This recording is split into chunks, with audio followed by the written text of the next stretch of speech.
Guys पहली बार रोटी खा रहा है ये, नहीं तो ये इतना खर्चीला डॉगी है, मैं आपको क्या बताऊं। काला कुत्ता आ गया, काला कुत्ता।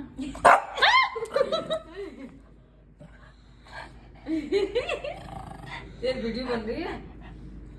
काले कुत्ते को रोटी नहीं देने देता ये। रोटी खाओ मम्मी, काले कुत्ते को दो ना रोटी, काले कुत्ते को रोटी दे दो। बाहर वाले कुत्ते बेचारे बाहर वाले को होते हैं। देखो